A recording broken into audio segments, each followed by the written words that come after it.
एक समय शहर से कुछ ही दूरी पर एक मंदिर का निर्माण किया जा रहा था। मंदिर में लकड़ी का काम बहुत था, इसलिए लकड़ी चीरने वाले बहुत से मजदूर काम पर लगे हुए थे। यहाँ वहाँ लकड़ी के लट्टे पड़े हुए थे और लट्टे व शहतीर चीरने का काम चल रहा था। सारे मजदूरों को दोपहर का भोजन करने के लिए शहर जाना पड़ता था, इसलिए दोपहर के समय 1 घंटे तक वहाँ कोई नहीं होता था। एक दिन खाने का समय हुआ तो सारे मजदूर काम छोड़कर चल दिए। एक लट्टा आधा चिरा रह गया था। आधे चिरे लट्टे में मजदूर लकड़ी का किला फंसाकर चले गए। ऐसा करने से दोबारा आरी घुसाने में आसानी रहती है। तभी वहाँ बंदरों का एक दल उछलता कूदता आया। उनमें एक शरारती बंदर भी था, जो बिना मतलब चीजों से छेड़छाड़ करता रहता था।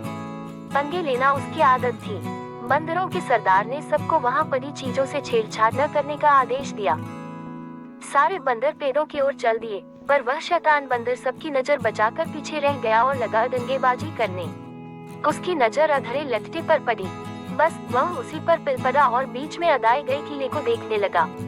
फिर उसने पास पड़ी आरी को देखा। उसे उठाकर लकड़ी पर रगड़ने लगा।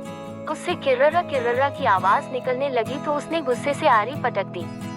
उन बंदरों की भाषा में किर्ररा किर्ररा का अर्थ निखट्टू था। वो दोबारा लट्टे के बीच फंसे किले को देखने लगा। उसके दिमाग में कौतूहल होने लगा कि इस किले को लट्टे के बीच में से निकाल दिया जाए तो क्या होगा। अब वह किले को पकड़कर उसे बाहर निकालने के लिए जोर आजमाइश करने लगा। लट्टे के बीच फंसाया गया किला तो 2 पाटों के बीच बहुत मजबूती से जकड़ा गया होता है, क्योंकि लट्टे के 2 पाट बहुत मजबूत स्प्रिंग वाले क्लिप की तरह उसे दबाए रहते हैं। बंदर खूब जोर लगाकर उसे हिलाने की कोशिश करने लगा। किला जोर लगाने पर हिलने व खिसकने लगा तो बंदर अपनी शक्ति पर खुश हो गया। वो और जोर से खौं खौं करता किला सरकाने लगा। इस धींगा मुश्ती के बीच बंदर की पूंछ 2 पाटों के बीच आ गई थी, जिसका उसे पता ही नहीं लगा। उसने उत्साहित होकर एक जोरदार झटका मारा और जैसे ही किला बाहर खींचा, लट्टे के 2 चिरे भाग फटाक से क्लिप की तरह जुट गए और बीच में फंस गई बंदर की पूंछ।